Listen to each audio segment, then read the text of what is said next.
Ok, sejam bem-vindos mais uma vez. Vamos agora para a nossa segunda parte, a aula de articulações, fazendo uma ligeira retrospectiva, né? Nós discutimos melhor o que é uma articulação, né, entre estruturas ósseas ou entre o osso e o dente, anteriormente, caracterizando uma gonfose. E nós havíamos classificado, na primeira parte dessa aula, os tipos de articulações que nós temos no corpo, né? Fibrosas, cartilaginosas e as sinoviais, ou de artroses. E eu disse para vocês que as articulações sinoviais ou de artrose são aquelas que permitem maior amplitude de movimento entre os ossos. Então, é sobre esse tipo de articulação agora que nós vamos discutir. Tá? Articulações sinoviais. Ok. As articulações anteriores, fibrosas e cartilaginosas, elas são articulações relativamente simples, porque você tem uma peça óssea, o tecido fibroso ou cartilaginoso, e outra peça óssea. Ponto. Aqui não.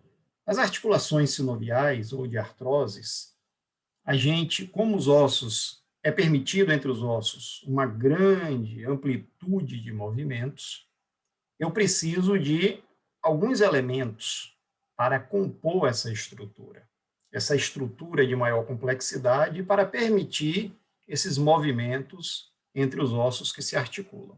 Tá? Então, é aquilo que nós chamamos de características de uma articulação sinovial. Então, o que é uma articulação sinovial?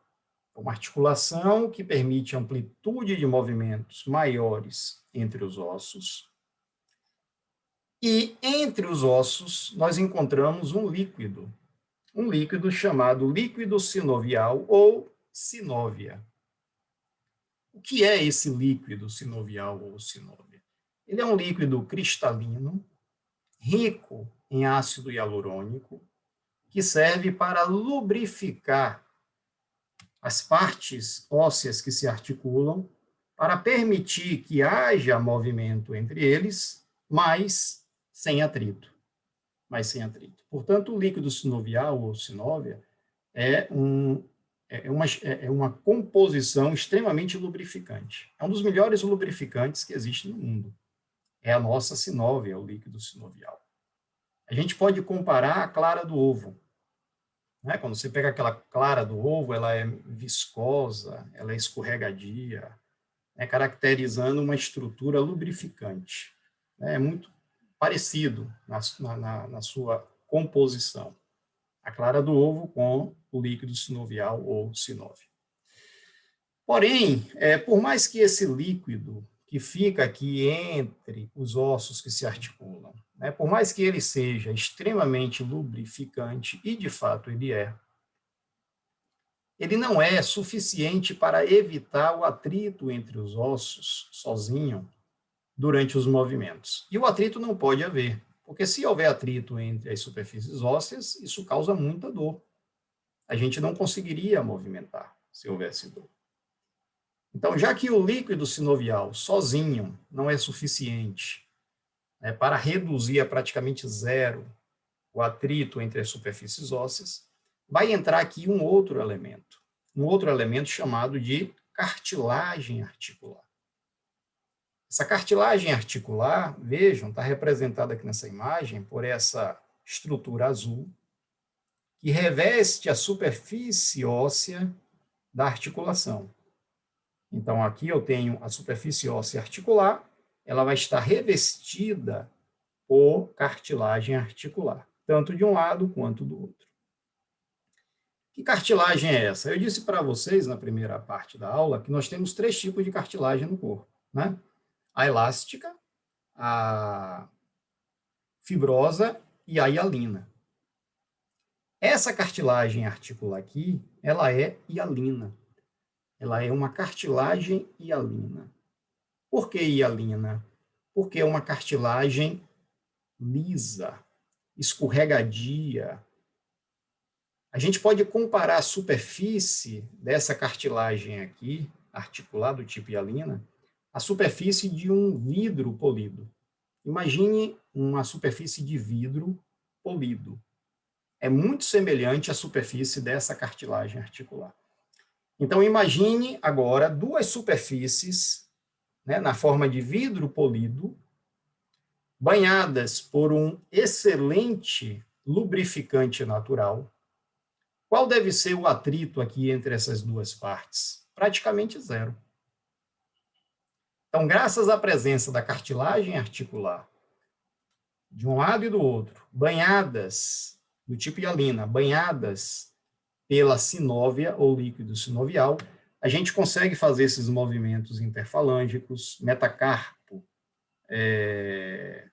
metacarpo falângica, radiocarpal, cotovelo, ATM, com índice de atrito praticamente zero. De maneira que a gente não sente, a gente movimenta essas superfícies ósseas, mas não dói, não incomoda, porque eu tenho cartilagem articular de um lado e do outro, semelhante a uma superfície de vidro polido, né? Ou se pode chamar superfície de vidro polido, ambas formas, considerando o português, estão corretas, banhadas, ou seja, essas superfícies extremamente lisas, banhadas por um líquido altamente lubrificante.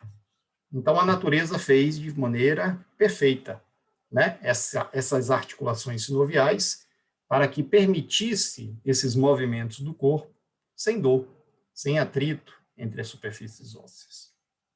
Ok. Então, nós temos aqui cartilagem e hialina. Ah, Adson, então, essa cartilagem hialina, ela não poderia caracterizar uma sincondrose? Não, porque sincondrose é uma articulação cartilaginosa, é aquela coisa simples, osso, cartilagem e osso. Tá? Osso, de um lado ou outro do osso, e o meio recheado, né? Recheado por cartilagem. Aqui não tem nada a ver, aqui é outra coisa. Aqui a cartilagem hialina, ela é um item na composição geral de uma articulação bem mais complexa. Tá? Bem mais complexa. Então, já sabemos que entre as superfícies ósseas que se articulam em uma articulação sinovial, eu tenho líquido, sinóvia ou líquido sinovial. As superfícies ósseas articulares, elas estão revestidas por cartilagem articular do tipo hialina. Tá? Quem já comeu uma galinhada, acho que é assim que chama, né? Tem aquele osso da galinha, né? Aí na ponta, na extremidade do osso da galinha, você vê aquela superfície bem lisa, meio azulada, né? Aquilo ali é cartilagem articular. Né? Então, muitos de vocês já devem ter visto a cartilagem articular, que é o que tem em nós, que é o que tem em qualquer animal vertebrado que possua articulação sinovial. Ok.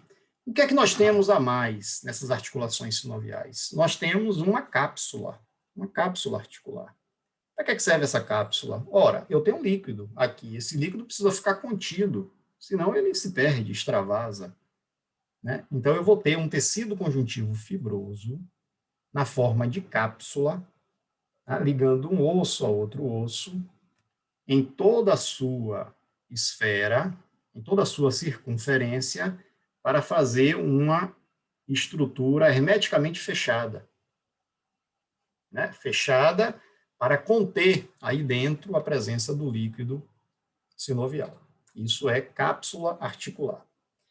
Essa cápsula articular, que é um tecido conjuntivo fibroso, grosseiro, daqui a pouco a gente vai ver outra imagem melhor, presente em todas as articulações sinoviais, por dentro, essa cartilagem articular ela é lisa, ela é revestida por uma membrana delicada, por uma serosa. Olha o nome, serosa. Né? Serosa é um outro nome, né? Que traduz uma delicadeza, assim como hialina, cartilagem hialina, cartilagem delicada. Membrana serosa, é uma membrana delicada, que reveste a cápsula por dentro, olha ela aqui, nessa cor de vermelho, acho que isso aqui é vermelho, tá? Ela está revestindo a cápsula por dentro, ela é delicada, e essa membrana serosa, ela produz secreções. Ela tem células que produzem secreções extraídas do plasma sanguíneo. Ela faz um filtrado do plasma. E essas células modificam a composição do plasma enriquecendo em ácido hialurônico e jogando isso para onde? Para dentro da articulação. Ou seja, de onde vem o líquido sinovial? Vem da membrana sinovial, dessa serosa que reveste por dentro a cápsula articular. Então, o líquido sinovial, ele é renovável, ele se renova a todo momento. Né? Nesse momento, a gente está absorvendo das nossas articulações parte do líquido sinovial e outra parte está sendo neoformada. Né? Esse líquido, ele é dinâmico, ele está se renovando o tempo todo. Ele é importante para, além da lubrificação das cartilagens articulares, também para a nutrição das células presentes nas cartilagens. Tá? Então, esse líquido ele se renova. Quem é que faz essa renovação? A membrana sinovial, que é uma serosa. Uma serosa semelhante ao pericárdio seroso, que vai produzir o líquido pericárdico, com outra composição também do filtrado plasmático. A gente vai ver isso na aula de coração. Assim como a pleura. A pleura pulmonar é outra serosa. É a mesma coisa, é uma serosa, só que é uma serosa específica para aquela região que também produz secreções, né, com uma composição específica para aquela área. A membrana sinovial é muito semelhante à pleura pulmonar, a gente vai ver melhor essa divisão de pleura depois, ao pericárdio, né, que produz secreções pericárdicas. Sempre essas membranas serosas produzem secreções para evitar atrito entre superfícies. Nesse caso aqui, essa serosa chamada membrana sinovial vai produzir um tipo de secreção para evitar o atrito entre as superfícies ósseas articulares. Quando essa membrana sinovial, ela, por alguma razão, ela é acometida por um processo inflamatório, toda membrana serosa acometida por uma reação inflamatória, ela reage aumentando exageradamente as secreções. Tá? Então, não sei se alguém aqui já sofreu isso, mas se você, por exemplo, sofre um trauma, né? Se você sofreu um trauma no joelho, você caiu, bateu o joelho, gerou uma inflamação. E aquela inflamação provocou uma inflamação também da membrana sinovial. Essa membrana sinovial, ela produz exageradamente o líquido, aí você fica com uma compressão interna da articulação devido à quantidade exagerada de líquido sinovial. Né? Na clínica, no termo popular, se chama água no joelho. A pessoa está com água no joelho, não aguenta movimentar a articulação. Isso dói muito, quando aumenta a pressão aqui interna. Aí o que é que você faz? Né? Você vai num pronto atendimento, e lá o profissional da saúde introduz uma agulha na sua articulação. Quando introduz essa agulha, né, aqui como está sendo mostrado na seta, imediatamente aquele líquido extravasa o excedente do líquido sinovial. O alívio é imediato, porque você descomprime. Tá? Então, isso pode acontecer em qualquer articulação sinovial do corpo, quando a membrana sinovial é acometida por um processo inflamatório. Geralmente é devido a traumas, mas existem outros fatores etiológicos, né, dessa patologia. Bom, o que é que nós temos a mais? Temos os ligamentos. O que são ligamentos? Como o nome já diz, é um reforço de tecido conjuntivo fibroso. Já que as articulações sinoviais permitem maior amplitude de movimentos, a gente também precisa de ligamentos para conter essa amplitude. Por exemplo, quando eu faço aqui uma extensão do meu antebraço, reparem, chega aqui e ele trava. Eu não consigo ultrapassar esse ponto. Ninguém consegue. Você pode até ter uma hiperextensão, né? Tem gente que tem hiperextensão, né? Consegue ir para além disso aqui. Mas, mesmo assim, chega uma hora que trava. Por que trava? Porque eu tenho ligamentos unindo um osso a outro osso que estiram ao máximo e dizem, opa, aqui não pode passar. Se não fossem esses ligamentos, isso aqui poderia fazer um movimento exagerado, uma hiperextensão, né? Uma hiperextensão que ocasionaria o quê? O deslocamento entre os ossos. Então, toda articulação sinovial possui ligamentos que servem para limitar essa amplitude dos movimentos. Para limitar. Né? Quando você faz uma extensão da sua perna, movimentando a articulação do joelho, o que é uma extensão da perna? É aquilo que você faz quando você chuta uma bola. Tá? Você faz uma extensão. da perna. A perna vai, chega uma hora a perna trava. Você não consegue ultrapassar esse ponto, porque você estica os ligamentos. Se o ligamento romper, você ultrapassa o ponto fisiológico da normalidade e aí você tem um deslocamento. Né? Você pode ter uma luxação. O que é uma luxação? É justamente o deslocamento entre as partes ósseas. Por exemplo, luxação do ombro. A pessoa teve uma ruptura de ligamentos do ombro, né? E a cabeça do húmero deslocou em relação à cavidade glenoidal, ou cavidade glenoide da escápula. Pá! Veio parar aqui, ó, do lado. Isso aqui é uma luxação. Né? Houve um deslocamento. Geralmente acontece por ruptura de ligamentos. Né? Aí você tem que puxar essa azurra, encaixar de novo, né? A depender da idade, do tipo de lesão, você pode ter uma frouxidão ligamentar, uma pessoa não é atleta, né? Deixa acomodar aquilo ali, ou há casos que precisa fazer cirurgia, né? E reconstruir os ligamentos. Luxação de joelho, por exemplo, em jogador de futebol, você tem que fazer cirurgia para recompor os ligamentos, senão a pessoa não consegue jogar mais. Então veja que toda articulação sinovial do corpo, interfalângica, metacarpofalângica, punho, tornozelo, seja lá qual for, ATM, vai ter o quê? Vai ter líquido sinovial, cartilagem articular, cápsula articular, membrana sinovial e ligamentos. Ponto. Agora, algumas poucas articulações sinoviais possuem também disco ou menisco. Disco ou menisco. Na verdade, menisco, só quem possui menisco é o joelho. A gente vai ver o que é um menisco. E disco, só quem possui é a articulação temporomandibular, ATM, tá? Articulação entre a clavícula e o externo, tá? Também tem. E a articulação radioulnar distal. Mas a mais importante em relação a disco é a articulação temporomandibular. E menisco, quem tem é apenas o joelho. Então, olha aqui, ó. A gente está vendo aqui duas articulações. Tá?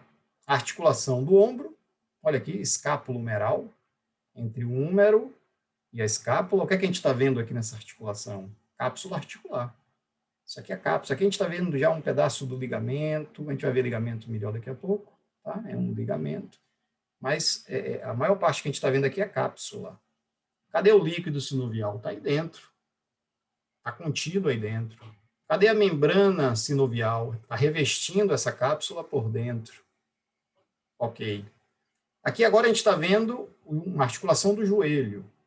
Aqui nessa articulação do joelho, o que é que foi removido? Foi removida a cápsula. A gente está vendo o que está dentro.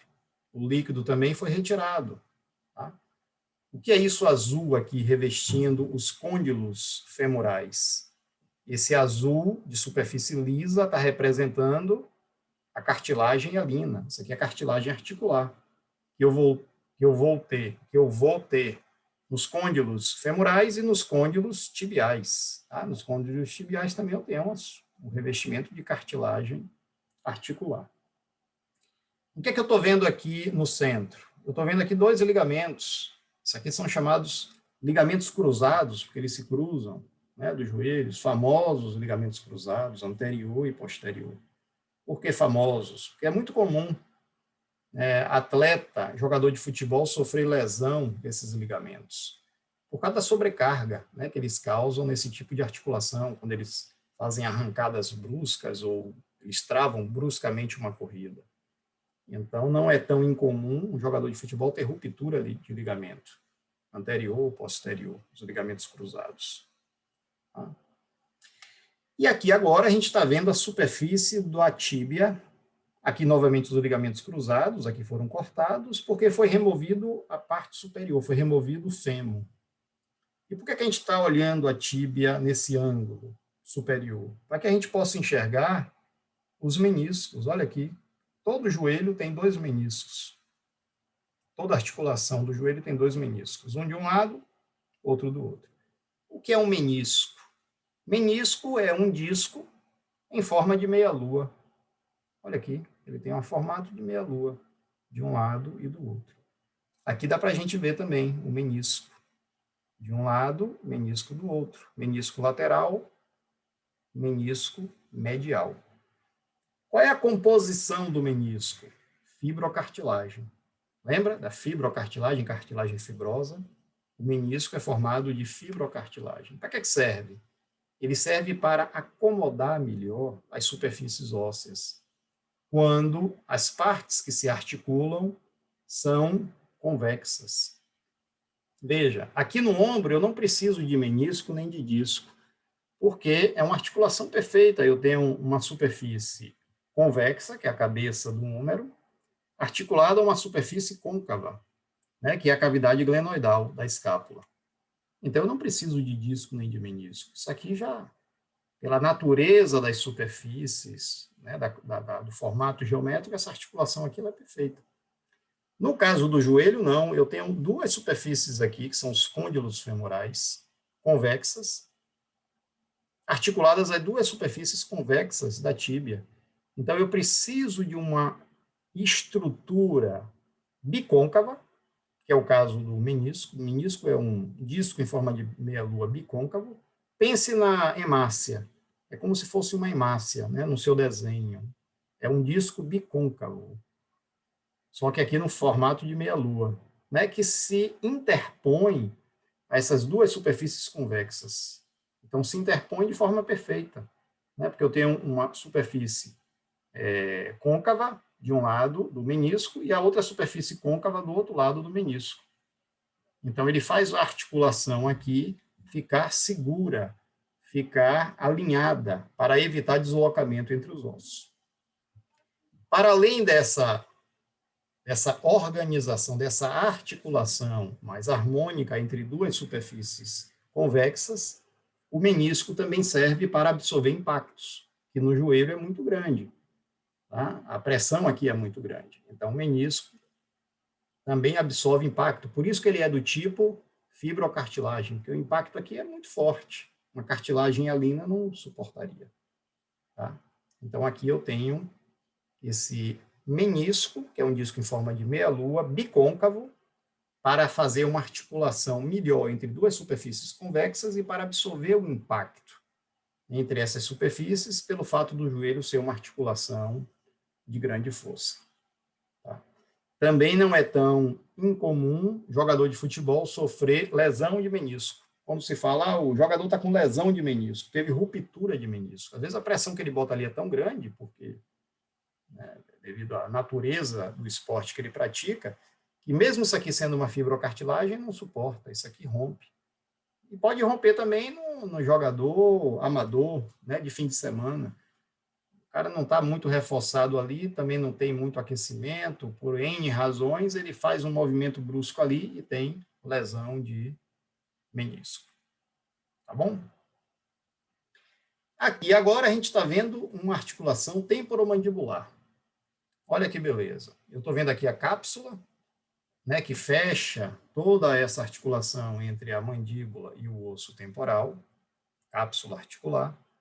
E aqui eu estou vendo 3 ligamentos, né, ligamento temporomandibular, esfenomandibular, estilomandibular. Para que servem esses ligamentos?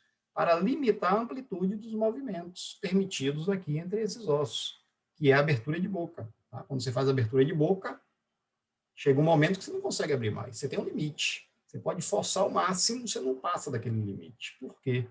Porque os ligamentos estiram e dizem, opa, aqui já deu, daqui você não consegue passar. É para isso que servem os ligamentos. Da mesma forma que os ligamentos do meu cotovelo, né? Para que no momento de extensão, no movimento de extensão, chega aqui, ele trava porque os ligamentos ficam estirados. A abertura de boca, da mesma forma. Desse lado aqui, foi feito um corte que a gente já conhece, né? Foi feito um corte sagital, lembra? Primeira aula, corte sagital. Nesse corte sagital, o que é que nós estamos vendo? A cápsula, novamente, olha aqui, uma cápsula aqui atrás, aqui na frente. E entre a cabeça da mandíbula e a superfície temporal, eu estou vendo uma cartilagem. Que cartilagem é essa daqui? É o disco. Lembra que eu disse que a ATM tem um disco? Isso aqui é o disco articular. Qual é a diferença dele para o menisco? Tanto o disco quanto o menisco é fibrocartilagem. A diferença é que aqui é um disco completo, não é em forma de meia-lua. Tá? Se a gente fosse ver por cima, seria um disco completo. Então, na ATM, a gente tem um disco. Por que a gente precisa de um disco aqui? Né? Uma vez que eu tenho uma superfície convexa articulando com uma superfície côncava. É que essa articulação, na hora que a gente mastiga, a cabeça da mandíbula não está dentro aqui, ó, nessa fossa mandibular.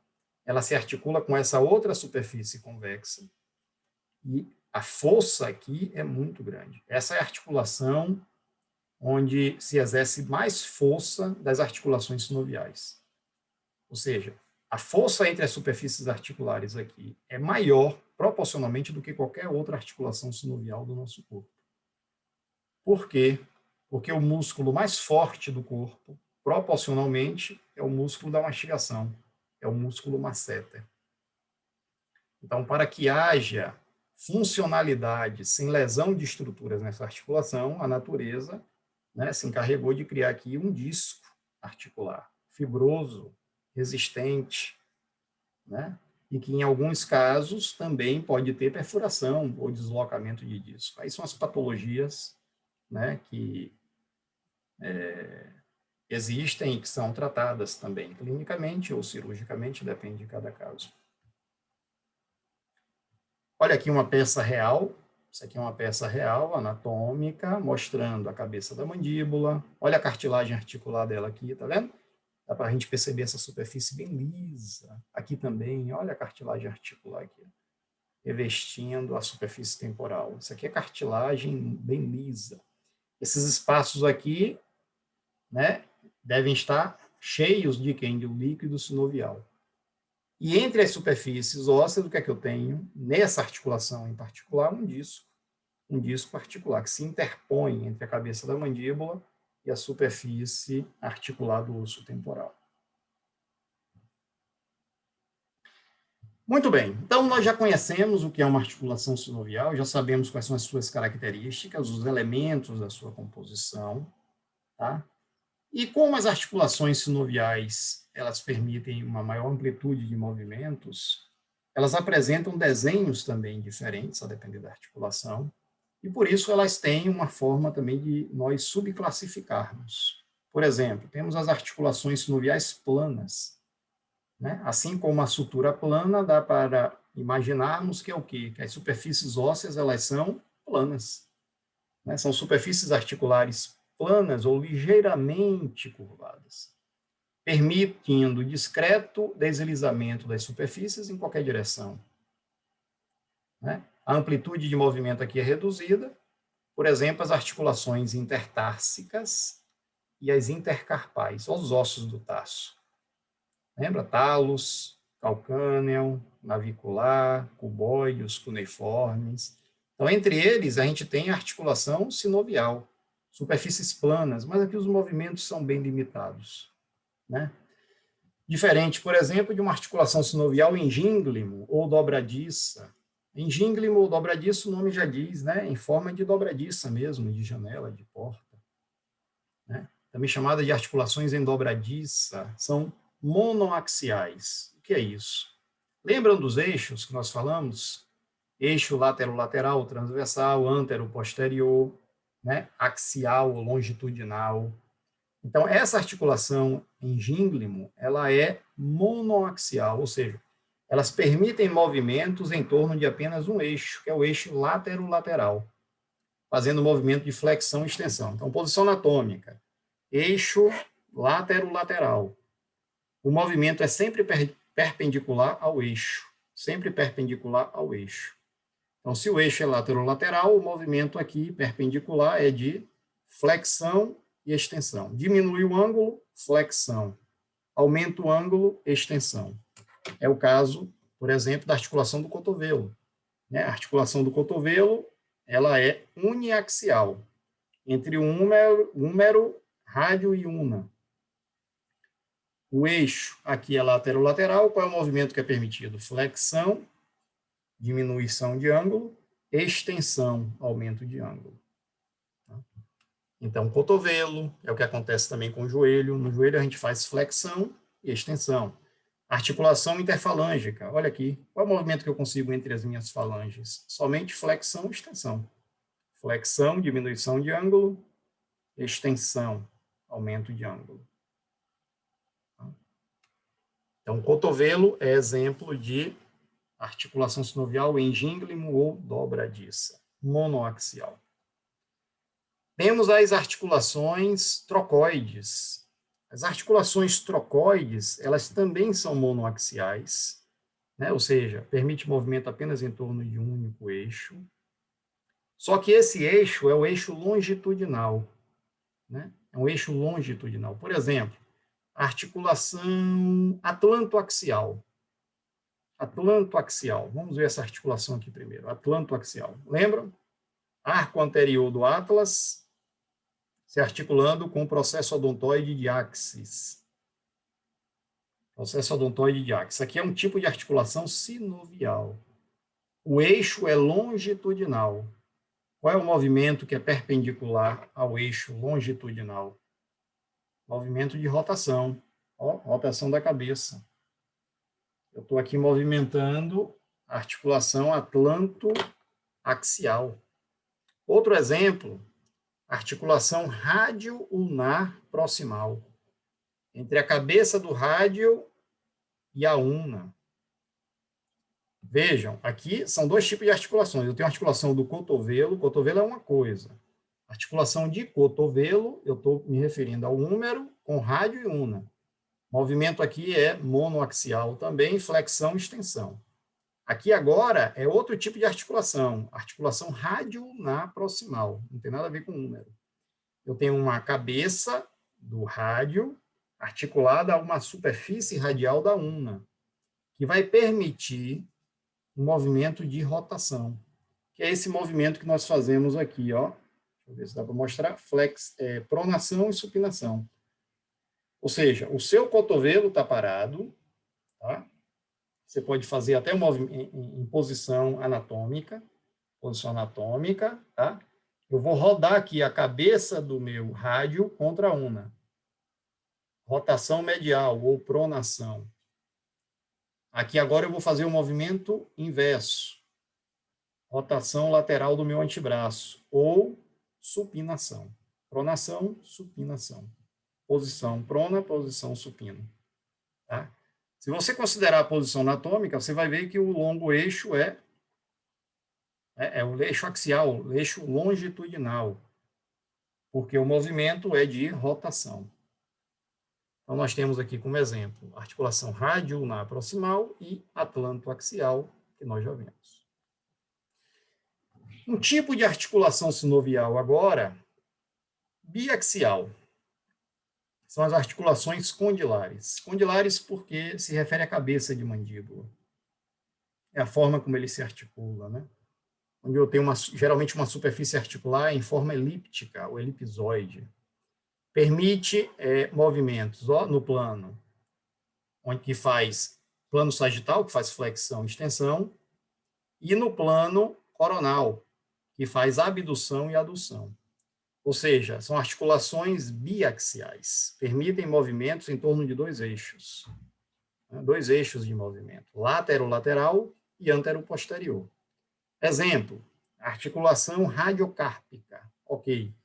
Então, vocês agora podem fazer aí para entenderem melhor. A articulação radiocárpica é o quê? Entre o rádio e os ossos do carpo. Ou você pode dizer entre o rádio e a ulna e os ossos do carpo. Eu tenho aqui um movimento que eu faço em torno do eixo lateral, que é o movimento de flexão e extensão, ó, diminuição de ângulo, flexão e extensão. Mas eu também consigo um movimento em torno do eixo antero-posterior, abdução e adução. Abdução para fora, adução para dentro. Outro exemplo, metacarpofalângica. Olha aqui, articulação entre os metacarpos e as falanges proximais. Eu consigo um movimento de flexão, extensão, tá? Flexão, extensão. Mas eu também consigo de abdução, adução. Abdução, a adução. Ou seja, essa articulação metacarpofalângica permite movimento em torno de um eixo, lateral-lateral, flexão, extensão, e em torno do eixo antero-posterior, abdução, adução. Portanto, são exemplos de articulações biaxiais, articulações condilares. E temos as articulações esferoides, que permitem movimentos em torno dos três eixos. São articulações triaxiais, onde eu tenho superfícies articulares esferoides, como é o caso da cabeça do húmero com a cavidade glenoidal do ombro.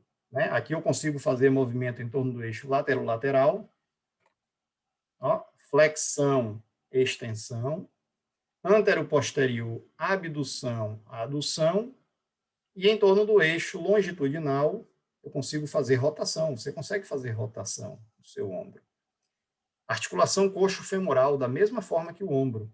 Né? Você faz flexão da coxa, extensão da coxa, abdução, adução e rotação. Quem faz academia faz muito movimento de abdução e adução, né, para fortalecimento da musculatura do quadril. Né? Fica lá, em pé, abrindo o membro inferior e fechando. Né? Abdução, adução. Então, na cadeira abdutora, cadeira adutora, mesma coisa. Ok? Então, essa parte de subdivisão, eu sei que ela é um pouco mais complexa, né? É um pouco mais chata. A parte da composição é mais fácil da gente entender, né? Isso é muito importante, vocês saberem quais são os elementos que constituem uma articulação sinovial, mas essa subdivisão, ela requer um pouco mais de dedicação de vocês, né, do estudo, para poder entenderem melhor. Tá bom? Ok, mas não se desesperem, né? Keep calm. Keep calm and invest in your dream. Fique calmo e invista no seu sonho. Né? Rale agora e brilhe depois. Então, esse é o caminho, né? Não tem outro. A facilidade. Tem que se dedicar, tem que estudar para poder colher os frutos mais tarde. Ok, pessoal? Então, com isso, nós concluímos a segunda parte da aula de articulações. Eu vou disponibilizar essa aula para vocês, tá? Mas também podem acessar essa aula no meu canal do YouTube. Eu vou disponibilizar lá também para quem quiser assistir também no meu canal. Tá bom? Então é isso aí por hoje. Até breve. Bom estudo a todos.